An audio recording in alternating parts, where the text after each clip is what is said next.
It doesn't start with them kidnapping you. It does not start with our exile. They don't stuff the ballot boxes. It starts with the government making hints. It starts with overcomplicated red tape. With the law. With retribution. Fake narratives and financial attacks. Democracy and rule of law is more fragile than Americans think. Russia was banning writers, but I was thinking, like, I'm not writing books. Then it was banning teachers. And I thought, okay, I'm not a teacher. This is the big mistake, because of course it came to me. The first alarm that we should have noticed was in 2001 when NTV, the independent channel, was taken over. Staff arriving for work were told their offices and studios were off limits unless they signed an oath of loyalty to NTV's new managers. I remember how frustrated and angry we were, and we even went to the protest rally.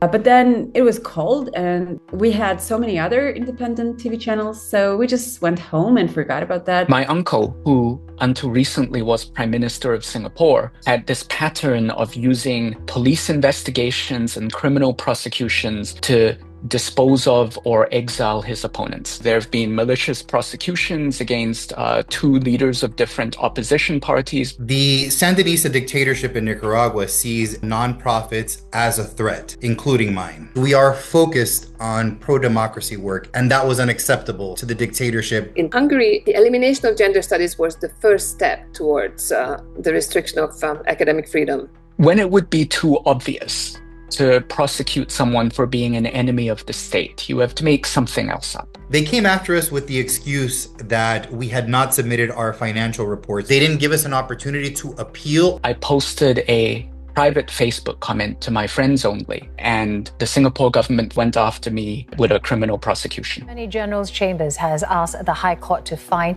Lee Sheng-wu at least $15,000. The steps were gradual, and every one of them was unbelievable for me. Looking back, it had been obvious that the government had been going in this direction. The little speech here and the half a sentence there. We have to revitalize our churches, our families, our universities. I always thought, no way, they cannot cross that line, until 2020, when the Hungarian government forced my university to leave the country. Vladimir Putin, he always has these legal steps first. Russian President Vladimir Putin has signed two controversial security bills into law. And then he does what he wants. Would designate certain journalists and bloggers as foreign agents. He was testing the society. Would it be okay for them if I shut down just one channel and then maybe one radio station, one newspaper, one magazine? Our nonprofit was one of the first to be canceled by the Ortega regime.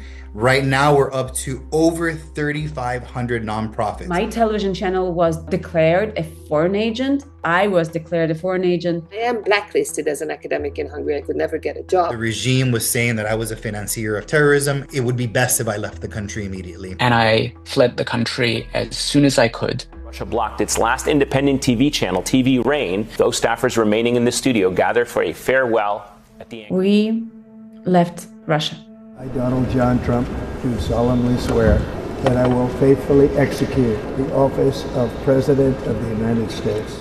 If you're used to living in a democratic society, you don't expect that a government could just go ahead and close a university. I will fire the radical left accreditors that have allowed our colleges to become dominated by Marxist maniacs and lunatics. Right now, there is no independent media outlets in Russia, no freedom of speech. ABC, they're the most dishonest, in my opinion, the most dishonest news organization. My uncle had taken his own personal lawyer and made that lawyer Attorney General. President-elect Trump's new pick for Attorney General, Pam Bondi. She was also on Trump's legal team during his first impeachment trial.